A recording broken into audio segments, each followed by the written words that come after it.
consecuencias sono...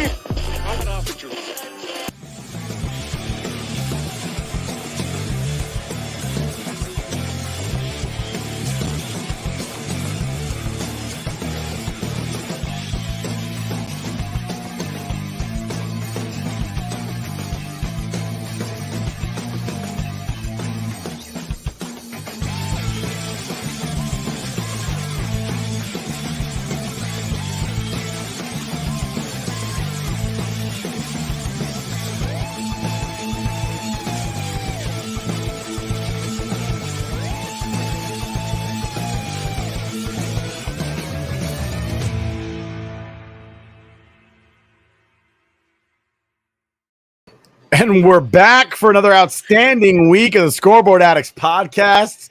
The son of a bitch on the bottom is smiling because he literally just logged on before the intro finished. Just in the good time. With me, as always, is TJ, who's hammered, or on his way at least, and Anthony El Rucco.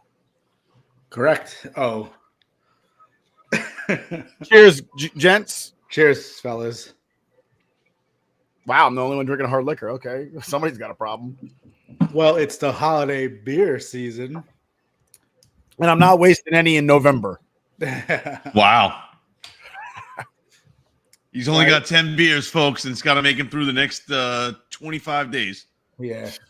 We got some holiday spirits coming with some. So honestly, though, our show, for those of you who don't know, who watch and have not caught up, but our show, I think our biggest time of year is right now. When we do beer and a take, we get a lot of viewers just for those quick 10-minute blurbs of what are you guys drinking this week? It's kind of crazy. I love it. Daily. What are we drinking? It's daily. It's every day. Somebody's like, so what are these guys drinking now? 24 days of Christmas. T, that's a nice tree you got there in the background. Very nice. He's muted though. You're muted, Thomas. Thomas, we can't hear you. Still muted. It's in the system, dude. On the computer, you're muted. On the computer, not your actual mic. There you go. I didn't touch that at all. You absolutely did because I could not unmute you. Yeah. I don't know. It might be because my cord seems to be a little loose, so it keeps going in and out. Don't mind just you might have accidentally pressed your space bar or something and that muted you. I think there's actually a key command. If you press it, it mutes people. Oh, I like that. Yeah, thank you. One of my neighbors has had this tree sitting on their lawn all lit up nice, and I figured, I could just take it.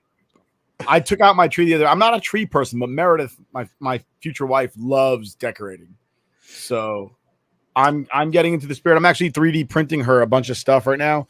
I'm making her a snowy house that has a Christmas wreath on it. Cute. To put around the house. I made her a little tree to put on her desk at work. If you look at this snowy house, real close, there's a wreath on the friggin' door. Yeah, it's awesome. It's pretty wild. Yeah, we started earlier this year. Usually we wait till after Thanksgiving, but we had so many plans. Thanksgiving weekend that we did the week before Thanksgiving, which is I usually don't do that, but it was nice. We had the tree. You started early doing what? Putting up the menorah? Putting up the direct. Yeah, that too.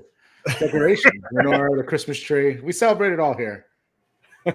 Where's your Kwanzaa candle holder? I don't know what they call it in Kwanzaa. I apologize to anybody who celebrates Kwanzaa. I don't know what it's called. Dude, you don't have to apologize. Let's be honest. And I'm not even being a dick. Kwanzaa is a fake holiday. It was literally made by a dude in the fucking 50s. It's not even a joke, Rook. You can laugh. I'm not trying to just be a dick and be politically incorrect. Legitimately, it was made by one of the most racist anti-white dudes ever who invented the holiday, just for shits and giggles. Well, my favorite is I've ever met anybody that celebrates. If you ever watched Everybody Hates Chris, they have a holiday episode, and it is about how the dad missed out on a Christmas bonus and he can't afford gifts, and he finds out about Kwanzaa, and Kwanzaa is all about giving back to the earth and all this randoms, and there's no gifts involved. So his dad forces them all to do Kwanzaa, and so finally he gets his bonus on Christmas Day, and he's like, "All right, guys, we got Christmas." And Terry, I love Terry Crews, and that show. I watched that show from front to back. It's a really good show. If you haven't watched Everybody Loves, it's a very funny show. Everybody Hates Chris. Everybody Hates Chris. Holiday episodes usually played around close. But I'm gonna get straight into again. We have our 24 days of beer miss coming up. A beer and a take for the next 24 days. You're gonna get a beer and something crazy coming out of one of our mouths every single day. It's a 5 to 10 minute watch. Watch it, love it, like it, subscribe it. It'll change your life. It'll give you something to drink during the holidays. We will not discuss these two teams, though. Just so everyone knows, if you're Nets and Islanders, don't tune in unless you're ready to get shit on. Just be aware. All right. So I'm trying to moving give it forward, the finger. Yeah, there's some crazy stuff. Right now, winter meetings start in baseball. So let's talk about that.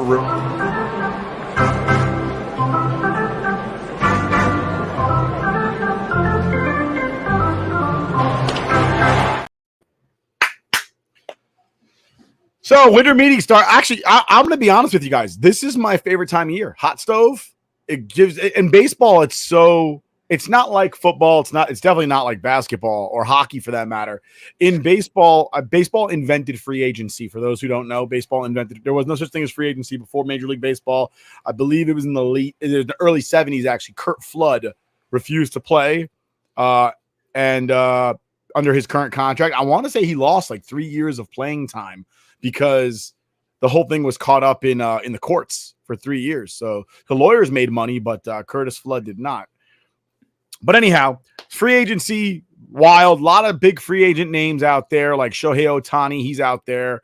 And there's a couple of people who may be on the move based on teams who either can't afford them or are not looking good with what they've got. And one of those teams is the San Diego Padres. And as we all know, San Diego is Spanish for Saint Diego. It's Saint Diego. That can't be right. Scholars maintain the translation was lost years ago. Nick, we talked about this earlier a couple of weeks ago about how they had to get a loan to pay their bills. Is that what it was? The owner took out a personal loan to pay the bills. Yeah, so they definitely need to get rid of some of those contracts. So it's wild though because Soto doesn't make that much money right now. He's still on his arbitration years. He becomes a free agent at the end of the season. And obviously the Yankees are in the mix. I think Hal Steinbrenner had words with Cashman and was like, I don't want to be booed anymore. I don't want to hear that we're not trying. So if you're not going to get somebody really good, at least make it look like we tried. Because I don't want to hear that we didn't try. Because I honestly think that's what's more the case. I don't think that they're going to try to get anybody big. They're not going to try to sign Ohtani. They're going to get the kid out of Japan interested enough to not sign him. And then come up with a reason for why they didn't. And they want the left fielder from Korea, who's very good. I've got his name. Right. But also, what's his face is in the Cody Bellinger's in the conversation. Actually, that'd be cool because his dad played here. It'd be cool. I think that's kind of cute. It'd be cool. But again, we're talking about Soto. Have you seen what some of these Padres fans have proposed as far as trades are concerned for a 1-year rental? Because Soto has insisted that he will not sign a contract before the season starts. He's going to go into free agency and let 30 teams bid for him.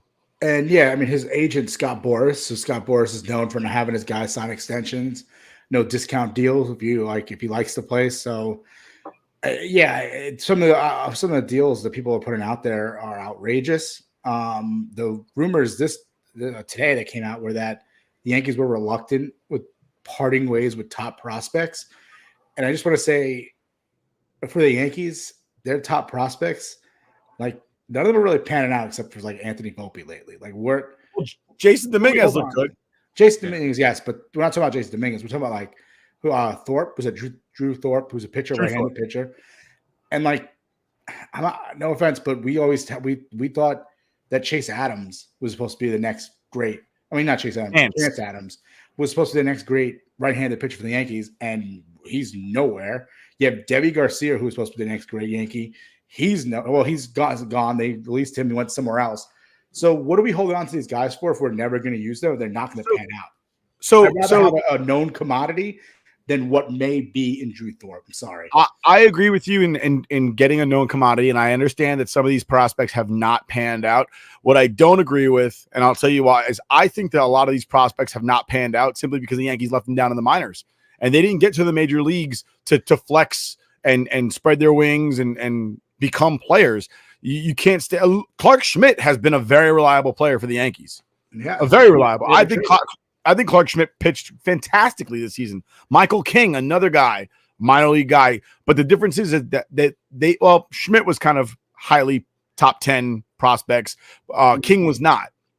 Yeah. So if you can take those guys and make them into somebody that can pitch, Jordan Montgomery, Yankee prospect, not highly touted, but a Yankee prospect nevertheless. And Jordan Montgomery had a great season, a World Series champion before everybody on the Yankees. Yeah, and he wasn't even allowed to play in the playoff rotation because he couldn't crack it, apparently, according to Cashman. So I don't think the Yankees prospects not panning out is a prospect problem. I think it's the Yankees problem. No, that's what I'm trying to say. It's a Yankee issue. I agree. But here's the problem, though. When you trade one of these guys for a 1-year rental, you get 1 year of Soto. He gets injured on opening day, and you give away the guy, and the guy ends up being a Hall of Famer. Then you look like the asshole. I mean, with the injury, you can't always. I agree with you. You can't always assume that. But even so, even if Soto plays this season, if they don't win the World Series, then you gave away a guy. If he goes to the Padres and becomes an all-star perennially, and then you don't sign Soto at the end of the season, it was a waste of a player. I know, but how often does that actually happen? I mean, Roberto Clemente was originally a Brooklyn Dodger. Just throwing that out there. He got the Yankees. He got picked up by the Pirates in the Rule 5. I'm saying with the Yankees guys that they have their prospects. I know Jordan Montgomery. They don't become all-stars. They usually become very reliable players. Look at what's his name. Who's the kid who got shot in his hip? He ended up with San Francisco, and he's their everyday second baseman now. I had his name just down. Thairo Estrada. Yeah, I would love to still have him on my team. I'm just saying. I mean, I feel like the Yankees, they prospect hug a lot, and we don't ever see these guys. And I get what you're saying. It's the Yankees' development issue. It's not letting them in the major leagues. Their positions are clogged up by big contracts they have to play, because Steinbrenner is going to pay them. He's not going to let Giancarlo Stanton sit for some young, outfielder when he's paying Giancarlo Stanton how much money, $30 million a year to sit down, So, yeah, I agree with you. T, any thoughts on Soto? And because I saw the Padres fans are like, we want Volpe and Dominguez. And King and Thorpe. Get the fuck out of here. Any fan base is going to sit there and overvalue what they have, what they're sitting on. Also, they're bitter that they know they have no chance of holding on to Soto. And, listen, for all the trouble that the Padres are in financially, you got to give them credit for at least going for it. And they went for broke, literally, and tried to bring a World Series to the town, and it didn't work out. So if I'm a Padres fan, I'm not really that mad, because at least they fucking, they went for it. And if you're going to be mad at something, be mad at the fact that your market can't sustain that kind of money spending. So be mad at yourselves. Don't be mad at the owner. Don't be mad at the team mismanaging funds, because essentially they didn't hold back. It just didn't work out. And now they have to move pieces around because they can't afford to be the LA Dodgers, essentially. What's wild to me is that San Diego is a very wealthy town. Absolutely. So what are they charging fans that fans can't? Because I watch their games from time to time. I'll catch them, and they I'm not saying they sell out every game, but their team is competitive enough to have a steady amount of people go to the games. We never hear that the team itself is not generating, ticket prices and pulling at their games, right? It might just be that they don't have the pull for advertising like the Yankees do, like the Dodgers do, like the Phillies do. You know what I mean? I can't see somebody, it's very easy to see somebody buying a 2-minute spot every Yankee game between the third and fourth inning and paying a few $1 million for it. And that same broadcast is probably cents on the dollar, if that, in San Diego. So, I don't know. Listen, you're a fan base. You're obviously going to want a big return. It's not going to happen. You hope that the Yankees are in and involved in it, because at this offseason, it's amazing how it's almost like the front office and everything you're hearing, even from Boone, it's backtracking on all their analytical bullshit. It's like, dude, you guys put yourself in that position. You can't now backtrack and be like, oh, yeah, we think what. What do you think? You think that the fans are pissed and they've been telling you so for 3 friggin' years now?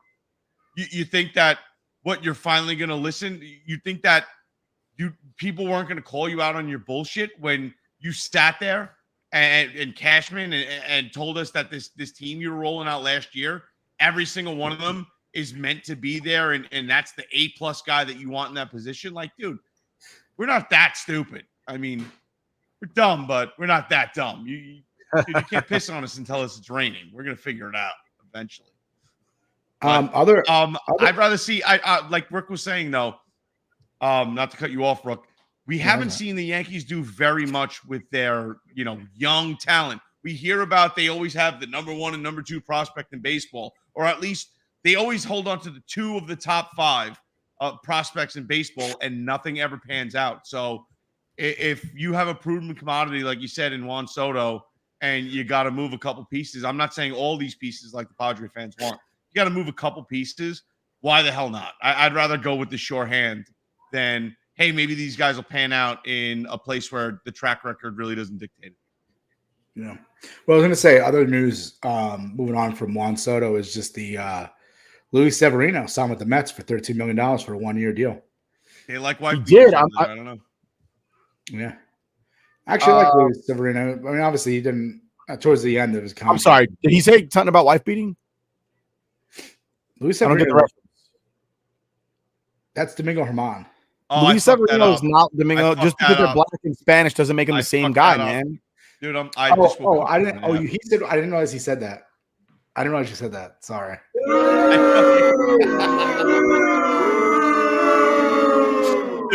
In my head, I'm thinking Domingo Germán the whole time. I fucked that up, my bad.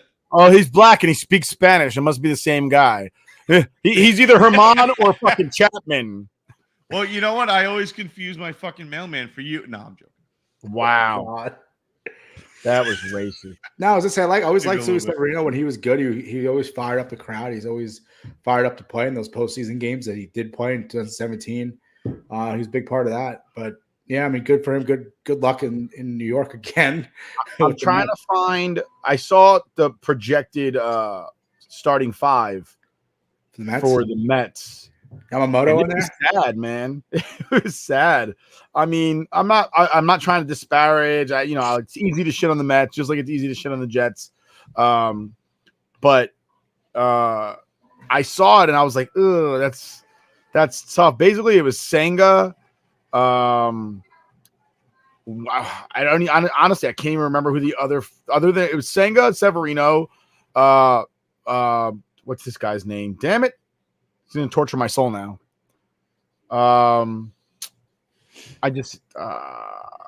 Anyway, it was 1 through 4, and I was just like, that's not good. You sound like Mike Francesa. Yeah. Yeah. I feel it was Mike Francesa counted how many bowl games there were. I feel like a minute on air. He was like 1, 2, 3, 4, 5, 6, 7, 8, 9, 10, 11, 12. But yeah, I saw the list and it was just not good. It was, what's this kid's name? Megal? Not Megal. What's his name? Meggett. Not Meggett. Dave Meggett played in jail.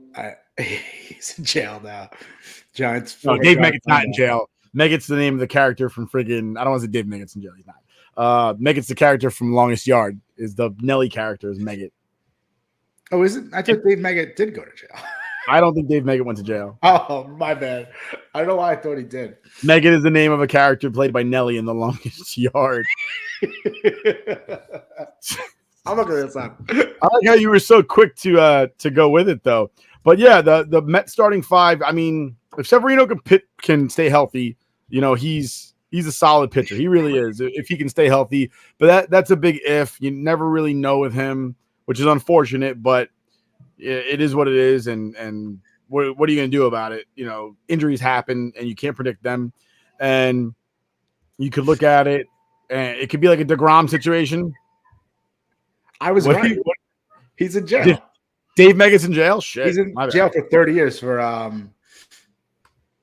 a sex crime. Fucking Dave Meggett. I told you. Wait, was it before or after The Longest Yard? Was it before or after The Longest Yard? It was in 2010, so it was The Longest Yard. Oh, I don't know, but if The Longest Yard came out before that, that is some ominous type shit right there. Yeah, and when you lock up Adam Sandler. Hold on. I imitated art. And that's 2005. Holy shit. He knew something. Wow. Adam Sandler knew something. Sometimes Oh all you my need is a God. little push in the wrong direction. Wow. Fuck. Anyway, driving forward, talking about going to jail. Let's go to the NFL.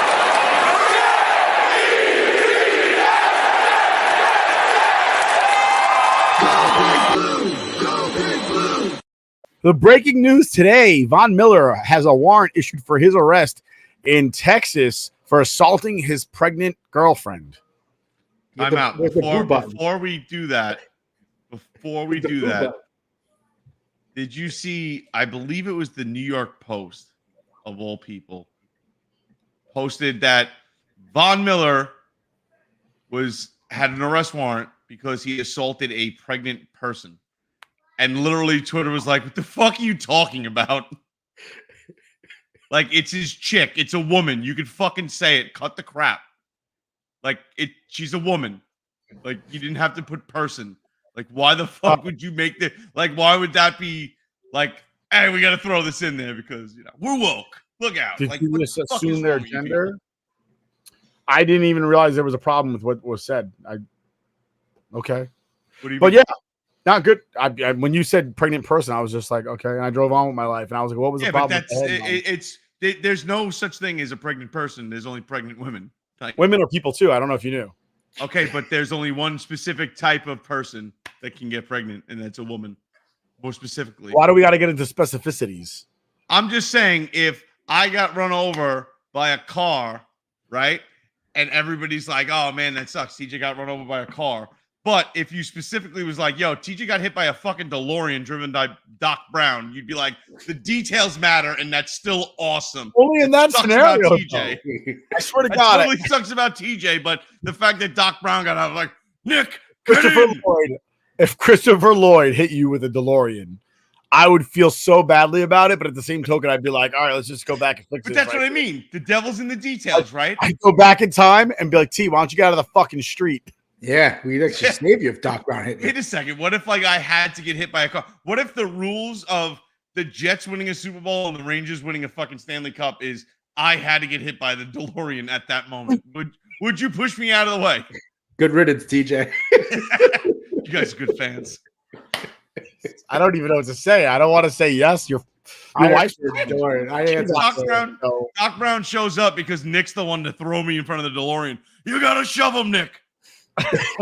God, I don't even know what to do now. Anyway, I don't want to talk about it. When he was about the New York Post, I was really hoping that he was going to say like something ridiculous that Von Miller did, and I'm like, no, that's New York. That was New York Porch Sports. Remember, he got porched that one time. He'd say we all got porched. No, I've never been porched, dude. Listen, I get to work at the time I was working 5 to 1, so I was getting to work at 4:30 in the morning and pulling up Twitter to get my friggin' news. Or X or whatever the hell it's called. And I'm going to say X now because Nick hates it so much. At least that's what he ranted about last night on the illustrious podcast of the Wrestling Addicts. Great tune in, by the way. That was a fun episode, Nick. Thank you. But yeah, where was I going with that? I had to give this Wrestling Addicts a plug. You got so at 4:30 in the morning when you're reading shit and it's like, oh fuck, did this really happen? I'm like, oh yeah, fucking totally retweeting this. And then like Brooke must have been getting out of bed like, yo, dude, that's a fake article, you fucking moron. What was the one Greg Giannotti put on the air? He was like, did you hear Clint Frazier and Marcus Stroman started a podcast called 28 based upon the number of World Series Yankees haven't won yet, whatever it was? Yeah. It was really funny. He thought that was real. It's great. All right, next. I don't listen to WFAN. They're a bunch of fucking losers. But yeah, so Von Miller has a warrant issued for his arrest. I don't know where that goes. I mean, you're a lawyer. You tell me where that goes. He turned himself in today. He's released on bond, so that's where it goes right now. Wow. Till he gets a day in court, or they settle out of court. He pays a fine, or based on what happened with Trevor Bauer, I'm withholding judgment at present time because also same thing happened with Sean Merriman, where Sean Merriman got accused of assault. That wasn't true. Anything can happen. Yeah, It's true. We'll withhold judgment at this Can't judge anyone till all the facts are out there. So my question is, because that's the weird thing. I mean, we're in a digital world. Usually there's video evidence of everything, and I'm surprised like nothing is surfaced yet. I'll tell you right now, if I'm a man and I'm ever in a situation where something happens where I'm like, yo, this might get physical, I'm taking out my cell phone. Taking out my cell phone. I'm like, yeah, this is about to get recorded right now. Because, dude, you're not wrong. There's a great evidence. The best evidence is. I'm pretty sure that happened with the Arizona Cardinals cheerleader, where she accused somebody of of raping her or something like that, or assaulting her. And then the guy was like, no, I recorded myself the whole time. And he showed it to the cop, and the cop arrested her for claiming a false report. Wow. Interesting. Which is a rarity, because that seems to just go, lives get ruined in the wake of that nonsense. And then nobody ever brings that person to justice. It's like, oh, well, it was worth a shot, right? It's like, no, you just ruined lives. Like, what the fuck? Yeah. Like, dude, there's still that shit still follows that Duke lacrosse team. Like, I get it, they're lacrosse players, so we really don't like them anyway. It's like, just play hockey. Like that ruined their life. Like, imagine doing that. Like, whatever you want to say. Oh, a bunch of preppy rich kids. Fuck that. Like, nah, I'm not part of the eat the rich crowd. You know what I mean? Like, so that's still not right to do to somebody, and that's gonna follow them around for the rest of their lives. And literally haunts them. This was 2013. The cheerleader's name was Megan Welter, who's actually a veteran. Go figure. She called the cops and said that he smashed my head into a tile. The cop showed up, and then her boyfriend showed them video of what happened, and they were like, "Yeah, you're a liar." And yeah, good times. Anyway, driving forward, Von Miller turned himself in, so he's under arrest at present time. We'll figure out where it goes. If he did assault his significant other, shame on him. Real friggin' low life thing to do. But if he didn't, shame on her for. I don't know why you would do that. I can't imagine why you would do that to somebody that you're having a child with. It just doesn't make any sense.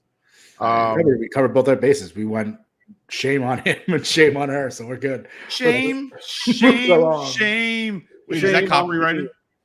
I don't know. Tough call. Has to be. That was the CW, wasn't it? No. That's CBS. No, CBS, isn't it? I don't know. So I honestly can't remember. I thought it was Channel 5. Credit. But so TJ wants me to share this quick clip. Let me see if I can do this real quick. It's a clip from last night's show that Matt and I did. And we're gonna show. I don't mean to correct you, but you said you had two best men.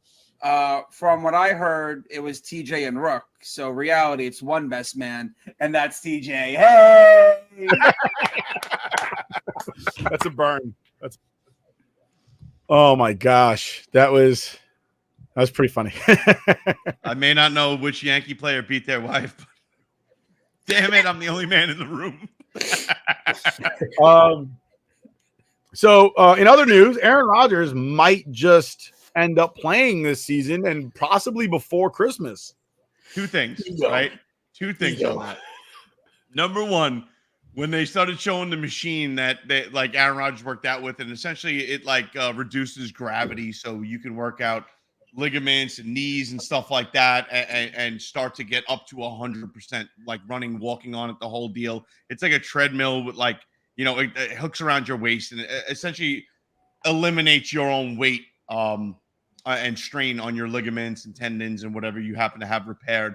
And I seen the funniest shit on Twitter. Somebody's like, can we all just agree this is like a stupid $1 million version of one of these? And it was like one of those baby walker things that like fucking suspend the kid where only their toes touch the ground.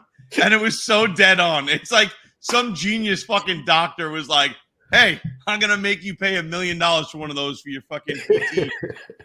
And I'm going to get away with it too. Like genius. Like somebody was sitting there watching their kid play one of those fucking things like, poor little bastard trapped in that thing. Wait a minute. But and the other thing is fucking don't get hurt, Aaron Rodgers. And at this point I don't think it's worth it in the season. Are we really going to try to push this hard to eke into the playoffs and do what? We have the worst fucking O-line in the league. You're just going to get hurt again. Like, while I absolutely hate how this year has turned out thus far and the bad luck we have had and what has happened to Aaron Rodgers, the last thing I want to do is see that man go out there and try and get hurt within the replays this time. I kind of agree with you there. I'm still trying to figure out whether or not if he plays a certain amount of downs, he can hit that. What is it, like 60% of plays? There's no way. There's no way. I think there's no way, but I don't know. They don't play offense very much, so I get it. I think mathematically, the fact that we're 12 games into the season, 11 games into the season, whatever it is, something like that. So it's 4-7. Yes, something like that. So yeah, so it's the math wouldn't really line up. I don't think it goes by average of snaps versus everybody else taking. Snaps. If it snaps, then you fucking run the Wildcat 5 times a game. You know what I mean? Make sure he's not out there, right? Yeah, fucking Aaron Rodgers sitting on the sidelines like, yo, we're running the Wildcat. We're going for that 1 yard gain, guys. It is now week 13, so there's and they had a bye. So yeah, I think that's pretty. I think it's fair to say you can't do it. Yeah, no, I don't think it's going to happen. And I don't do I want to see him out there? Sure, but I think we have, and I think it's been highlighted very well that the Jets' problems. It's not the quarterback. Like, it's somewhat to do with it, but everybody's sitting there like, oh, Zach Wilson sucks. It's like, no, he has the worst O-line in front of him. And receivers can't catch. His receivers can't catch, and his offensive coordinator has been fired how many fucking times in the past 3 years? Wait, like, to talk about shit. I don't mean to cut you off. Did you hear his statements today? I did not. He said that he feels that he's pressing so much. Hack it. And he's saying he's pressing a lot, making plays. And then he said that he's trying to figure out what to do on offense. And then he's like, but I'm trying to take shots in the game. Now, you guys watch Jet games all the time. I don't watch them all the time. You guys are Jet fans. How often do they actually take shots? Like, when I'm talking about shots, like throwing it downfield. And once or twice a game. Maybe once. And it got returned for 99 yards the other way.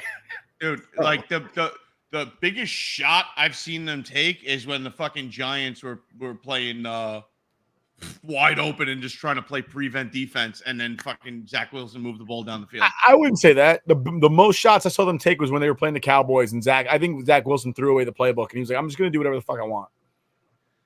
Yeah, dude, it's funny too, because like I listen, it sucks. It sucks being a Jet fan right now, and I get the vitriol, and I get wanting to place blame, but one thing I can't do is the bashing of Zach Wilson getting sacked when you see him looking downfield and all the kid's trying to do is make a play, because he knows this is like literally his legacy is on the line. His career is on the line because he has to make something happen with this team. And I honestly don't think Aaron Rodgers can even make something with this team. Yeah, with I agree. 2 seconds in the pocket on average is what the O-line is going to give you. Like, that's horrible. You know, even if you get more time, you extend the play with your legs, the receivers aren't open. And when they are open, they drop the ball. And it's like, yeah, listen, Zach Wilson's not a great quarterback by any stretch of the imagination, but I think that when you have your backup in the game, it's every starter's responsibility to do their best to make his job a little bit easier. So when he makes that not perfect pass, and it's a little, you stretch and you make the catch. Right. That's your job. You're a starter. He's not. So when he makes that wobbly pass, right, you make the catch. When he makes the perfect pass, you definitely make the catch. And they don't even do that. So I honestly, a lot of people, I think a lot of people are just hating Zach Wilson because they needed it to be him, because if it's not him, then it's everybody. And then the season's over at that point. And that's what it is. They've only got about 3 players on offense that are worth anything. Right now, it's Garrett Wilson, Breece Hall, Tyler Conklin, and maybe Mekhi Becton sometimes. A good chunk of the time. Mekhi's been very good this year. But other than that, other than Tippmann, everybody else on that offense is a disappointment. Everybody. Nobody else on that offense is doing anything. Yeah, dude, I don't know anymore. Like, I was so pumped for the season, and like everybody else being disappointed. It was a rough go.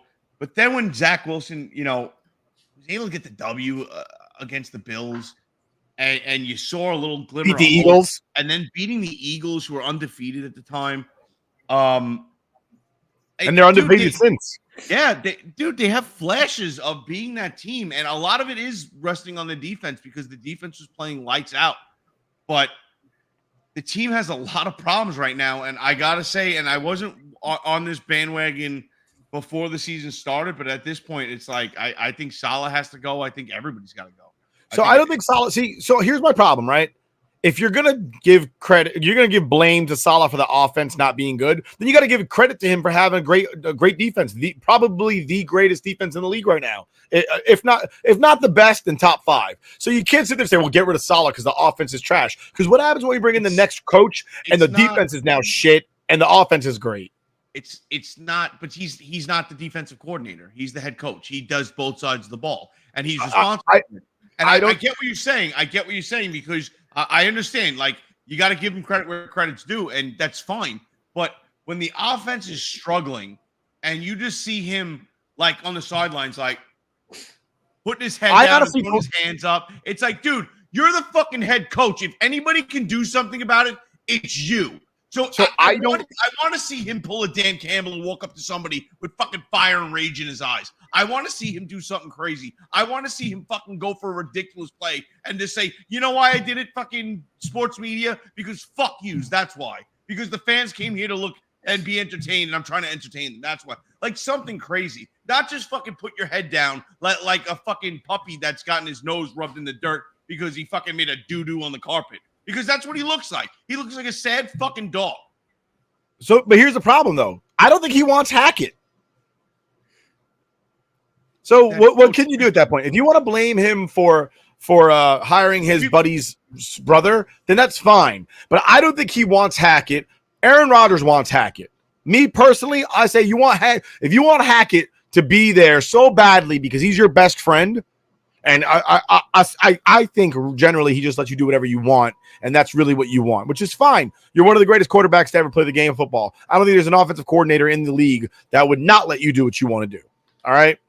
But let's say that's the case. You want Hackett, then make him special advisor and give him a paycheck. He doesn't have to be the offensive coordinator, not for the whole team, because he doesn't know what he's doing. He's lost. Yeah. So, I mean, it's for me, it's a situation where if I'm Salah and I'm stuck in that scenario, I quit. You know what? I quit. That's it. I'm going to quit because you people, it's the same situation with Boone. If Boone is not making the calls and the calls are being made ahead of him, on top of him, then quit because you're the one that looks bad. I was going to say that's my whole point was the fact that if we're going to say Aaron Boone has the ability to fucking not listen to the numbers nerds and actually go out there and coach a game and maybe throw a bunt in there or a hit and run, you know, a steal, anything, but he doesn't do it, that's still, you're in charge. It's 100% on you. You're the manager. So as Salah being the head coach, either go out there and start making ridiculous plays or calling ridiculous plays or making ridiculous decisions, and then just lambaste the fucking the front office on, you're probably gone after this year anyway. So just lambaste the front office if that's the situation. I think he's not getting fired. He's not getting fired. He's not even close because Aaron Rodgers is still there and they're not going to fire Hackett. So you can't fire Salah and let Hackett stay there and hang out. No, and you can't promote Hackett into Salah. Exactly. And the next head coach is not going to want Hackett as his OC. And apparently Rodgers likes Salah, so I think he's going to stay. He's not good. He's not getting fired. So you're putting all your eggs in the Aaron Rodgers makes the decisions for next year too basket. Yeah, that's what else are you going to do? He's the best player on your team. What else are you going to do? He took 4 fucking snaps. You brought in Rodgers, you have to deal with it. I get it. You brought him in, but fuck, dude, you can't sit there and say $30 million. So you can't get rid of him. He dictates that. So we're gonna watch fucking Hackett ruin the team next year. Yes, because 100%. I don't think so. I don't think so. That's what's gonna happen. I think it's very easy to walk up to Aaron Rodgers and be like, "Dude, this guy fucking sucks," and the proof is in the pudding. So he's going. If you don't follow him, see you the fuck later. What you don't want is Aaron Rodgers sitting there blaming the head coach and the owner for why the game's not going good. That's what you don't want. And he's going to say, "I don't want Aaron Rodgers." Aaron Rodgers, regardless of whether you like it or not, is a respected player in the NFL. A lot of other players like him a lot. Okay, you don't want him being like, "Yeah, fuck the Jets. I hate that organization." That's what you don't want. Yeah, you don't want that. Because you might get somebody like Devontae Adams to come to the Jets simply because Aaron Rodgers is here. Yeah. I mean, It sucks, but that's what you guys are stuck in. That's what's going down. that's ridiculous. I don't disagree with you, but that's what it is. He likes his buddy, and his buddy He is can going to like be him there. only. He can like him all he wants, but The only way for another Hackett gets year, fired- horrible calling. The only way Hackett gets fired is if Aaron Rodgers is like, you know what, I see where it is, and we need to get rid of this guy, but I don't see it happening. That would be like me being the starting quarterback of a team and firing you. So what if Doc Brown has a Deloitte? No, I'm kidding. Guys, you guys know we haven't been live for the last 40 minutes. Very Don't close start. one. We see that the bubbles in red. How would you know? You weren't fucking here when we went live. I'm just fucking with you. It is pretty funny with that. I do get your heart skips a little bit because it has happened before. Moving on. You know what's really funny? Now talk about the Giants. Go. There we go. Moving on. Mike DeVito has a Mike DeVito. Is it Mike DeVito? Tommy DeVito. Tommy DeVito. Tommy DeVito has a celebration now. And it's fucking ridiculous. I've never in my life seen an Italian person go like this. The only Italians that ever went like this were in movies or fucking World War II veterans, okay? And they fought for Italy. But it wasn't his idea. He said he got it from the trainer. The trainer's like, you should go like this when you score. The trainer's racist. And they were like, and then like everyone now the Giants, they celebrate, they like give high fives like this, which is actually kind of Yeah, it looks like fucking Johnny Manziel doing this. It does kind of like that, but he's not. He's not. Yeah, it's stupid. I think Joey Gallo used to do the same shit, right? But I did predict this. I said it would be pretty cool. Tommy DeVito went on Linsanity run. They got 2 wins, right? He's playing pretty well. I'm not saying he's lighting up. He's not throwing a ton of touchdowns, but he's playing. You know what he's doing? It's helped them win. Do you know what he's doing? He's wasting our draft. He's giving you a worse draft pick. Is what he's doing. Yeah, it's really what it is. But it's fun. It's fun. You got to live with it. You know, what am I going to be miserable because we're winning now? You could have had Marvin Harrison. You could have had Marvin Harrison Jr. I hope it was worth it. I agree with Rook. It's like, at least, you know what? You're having a good time. Yeah, we are. And you know what's funny? He went out recently to a sandwich shop, Italian sandwich shop, and he was signing autographs. People were bringing him. I don't know if I can say it. Can I say it? You know, the white shirts, like tank tops you wear underneath the shirt. Wife beaters, and guinea tees. You can say Guinea guinea tees? tea, dude. You can say guinea they're called A shirts, actually, guys. Yeah, that's actually I know they're called A shirts. As opposed to a T-shirt, an undershirt is called an A shirt. So they were just bringing him. Hey, oh, hey, hey, Ma, where's the gabagool? Gabagool. Oh my God! Leave the gun. Take the cannoli. You know what? I'm gonna take care of this kid, Tommy DeVito. Okay. We're on bond this week. But a certain situation. It's got to enjoy it. It's a nice win. It's nice to win a couple games. I heard a rumor. New Jersey. I heard a rumor. What's that? I heard that Wink Martindale is not getting along with the Giants. With Brian Dable? Yeah. Yeah, and then Brian Dable addressed that, though. Did you hear what he said? And then hold on. And then I heard that if Ulbrich, the Jets defensive coordinator, gets picked up for a head coaching job this offseason, which is very possible. Jeff Ulbrich's done a great job on that defense. Yeah. That the Jets could end up picking up Martindale to be the DC for next season. But go ahead and tell me what Dayball said. Something about Cheerios and Buffalo wings, I'm sure. Yeah, he said the only time me and Wink are ever fighting is when we're fighting over the last slice of pizza. Gotta love all the Italian humor going around the New York Giants right now. That's just as bad as the Staten Island Yankees turning that shit into the pizza rats. And look where they are. 100%. Stink. This is bad. Whatever. You know what? It's fun right now. It's good times. Tell us. It's nice to be winning. You know. Moving forward. Wait. Oh, this Giants talk just lost all our viewers.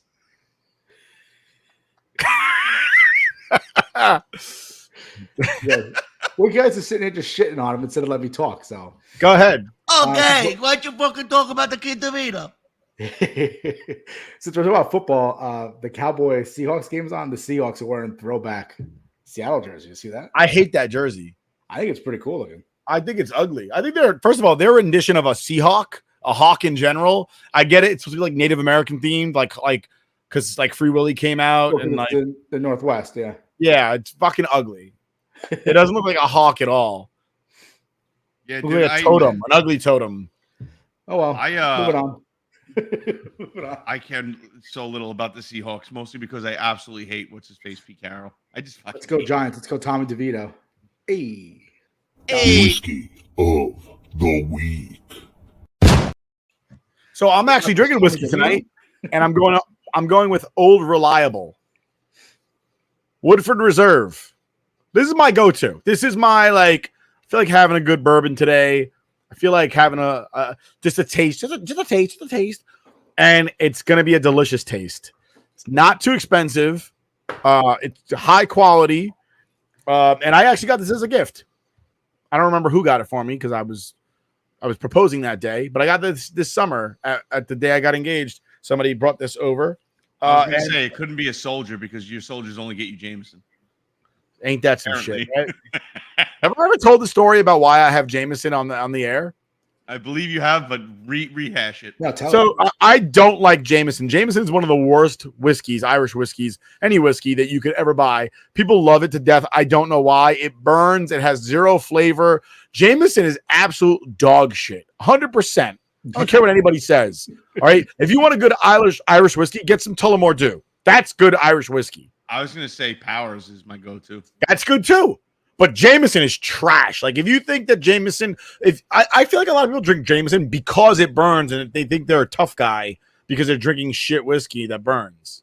I think it's just because back before like the expansion of taste and like things being, importing this and that, I feel like Jameson was the original Irish whiskey that most bars had as their Irish whiskey. So people, when they were like, "Oh, I want an Irish," yeah, give me a Jameson. You know what I mean? It's like the Jello type of deal where you call every gelatin Jello. You know what I mean? Like Jameson was just the Irish whiskey. I also feel we don't have to sit here and have you defend Jameson. We're in the middle of Nick's story about why he always gets Jameson. so what happens is Tommy DeVito. one year I get some Jameson. Or excuse me, one year it's Christmas time, and my commander, as a gentleman that he is, decides that he's going to get whiskey or alcohol for his active duty staff that works for him, right? He asked me what I like. I said, I like scotch. He couldn't find a scotch, so he got a bottle of Jameson. Now, I'm not a rude cocksucker, so I say thank you very much. I appreciate you. And I put it in my office. I put it in my office, right? Because I don't drink it. If I drink it, I bring it home. I drink it at home. I leave it in my office. So now whenever anybody goes through like, oh, they got married or they're having a kid or they got promoted, I bring them into my office or whatever. Hey, let's have a drink to for you and your kid, to you and your wife. Congratulations, yada, yada, yada. So I've done this enough because there's been enough good things that have happened, God bless, that people think I like Jameson. So now the holidays roll around. And everybody gets me a bottle of Jameson because they think that's what I like because I give it away for free. You could put like a bullet bourbon or like something else. Some sort I of do. No. What he needs to do rather is change, like create a new thing. So make the Jameson like the negative, depressing thing. Like, oh, your dog got hit by a car today. Come in my office, have some Jameson. Or I just nobody wants to buy it for you anymore because like, I just get a bottle of Woodford Reserve empty, put Jameson in it, start serving that. No, because not that the bad things are gonna happen regardless, but like if people now associate the bottle of Jameson coming out it's just like with negativity, shit mood and negativity, you could fuck with all your guys. Like all of a sudden you walk in at 7 a.m, 8 a.m, whatever. Everybody's looking at you like, what's up, Sarge? What's going on for the day? And you just fucking take it out and put it on your desk, stare and close the door. It's like, oh, everybody chill the fuck out, leave me alone. Like somebody's dog died. I'm drinking Woodford Reserve. It's not anything. It's not the double barrel. It's not it's just regular Woodford Reserve. It's delicious bourbon. It doesn't burn, and to me that's the biggest thing. It's like you get a nice strong bourbon taste, but it doesn't burn you when you drink it. Right? That's my favorite. That's my most important thing. You can sip it with some ice. It's got a dark flavor to it. You're not going to get anything extra to it. It's a pretty straight bourbon. Like you're going to get bourbon flavors. What is it? Caramel, vanilla, molasses. No, molasses is rum. That's what you're going to get when you get Woodford Reserve. If you're looking for a true bourbon, that's what you're going to get. It's very smooth, good finish at the end.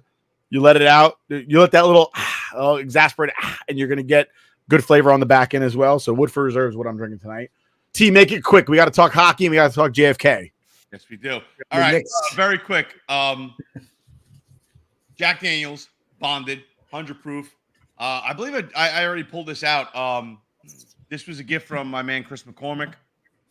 And you know what? For a 30-ish, just under $30 bottle, bonded, 100 proof, dude, you can't go wrong. I like Jack Daniels, a regular old number 7, just like the next guy. More often than not, I will admit that my Jack Daniels is usually mixed with a little Coke, and I'm a big Jack and Coke guy when we're in the casinos in Atlantic City, and Jack Daniels reminds me of a good time. Every time I have Jack Daniels, I'm usually having a really good time. So this, though, being the bonded, it's very good, just sipping on neat, very smooth. I would say a little more rounded than the regular old number 7 Jack Daniels.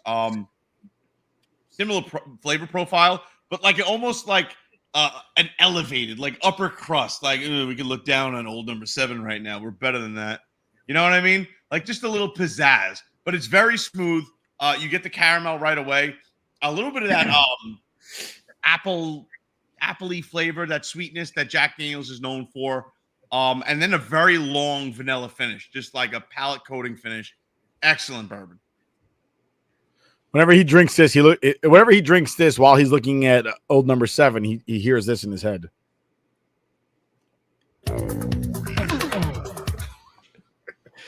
Yeah, because I usually bring out the old number 7, like, oh, we can all get along. A menage a trois. Actually, you drinking any bourbons tonight? I'm not. No whiskeys. All right, we're moving on.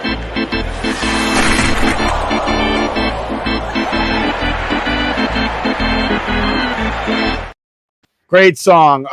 Rangers are on fire. Unfortunate, Capo Caco got injured the other day, a knee injury. It seems like it's going to be a bit that he's going to be injured. If I don't know what the severity is, but it doesn't look good. The early reports have been that it's most likely not a season-ending injury, but a significant time loss injury. So you're figuring we're 20 games into the season.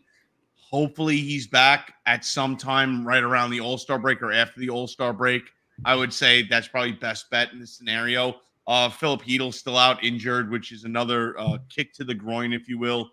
I was surprised. Like, listen, the Rangers are on fire. The Rangers are doing everything right. We got some weird losses, though, like losing to Dallas. That was brutal. And then the Sabres. It's like it's very odd. The Sabres. But then again, it's one of those. It could just be one of those letdown games. It's like, we're tired. We're giving our all on a nightly basis. It's going to happen. And you know what? I'm happy that we got the wins that we needed to get, especially against the Devils. Pittsburgh.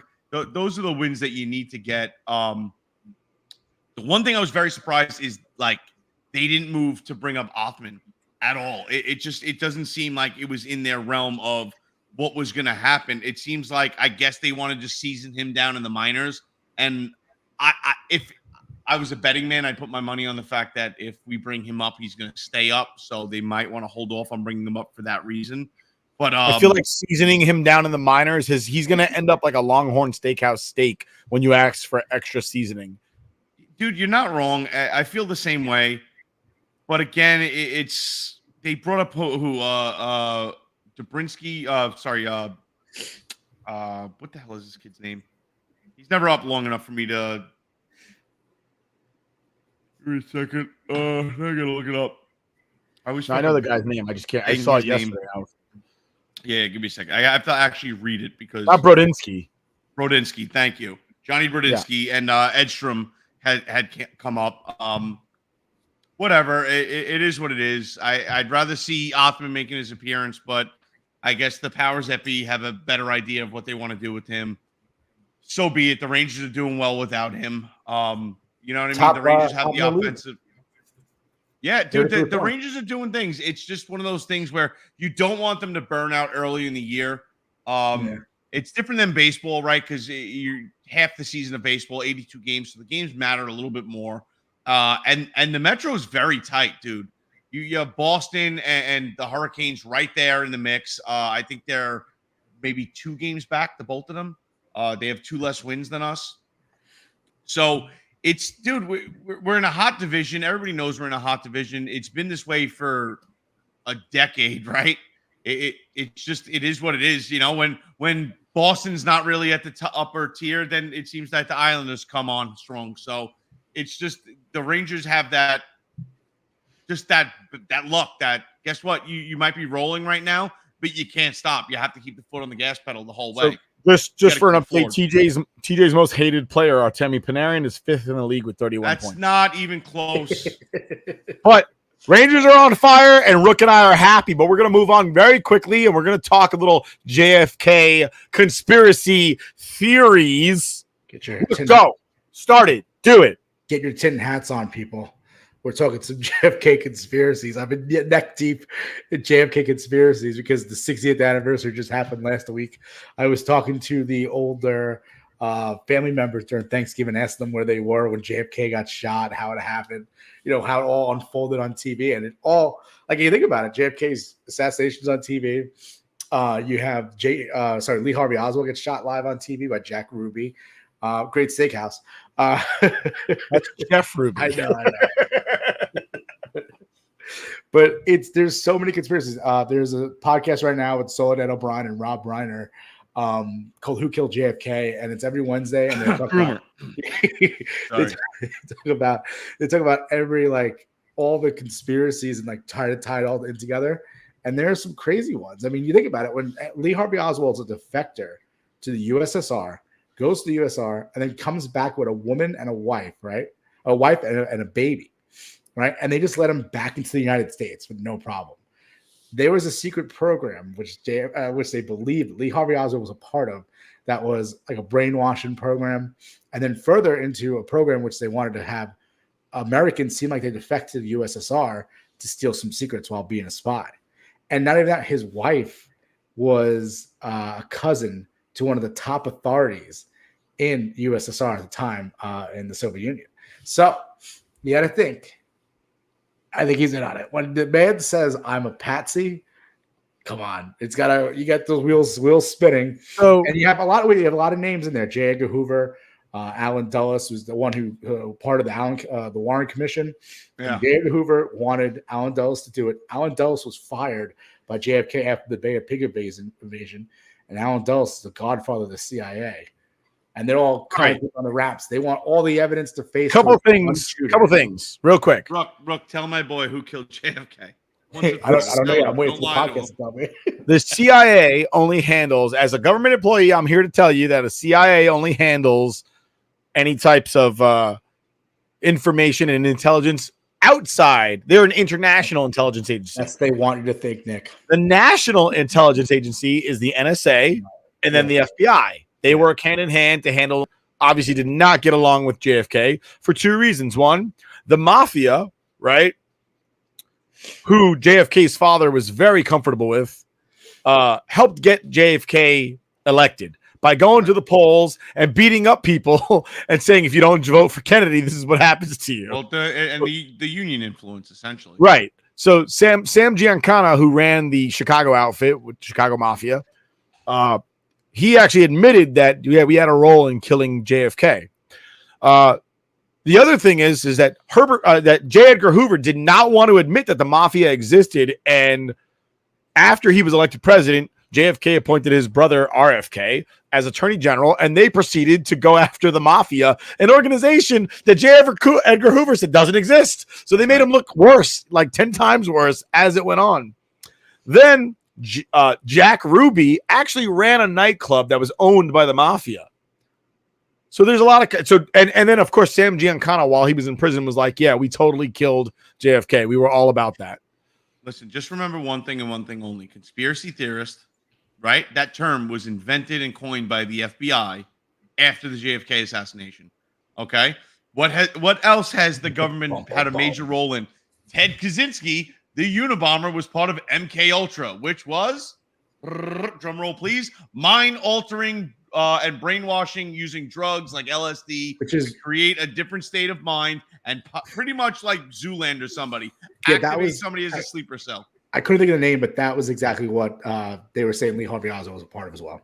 That sounds amazing, but we're gonna have to end the show with that. We'll love you. We'll see you next week.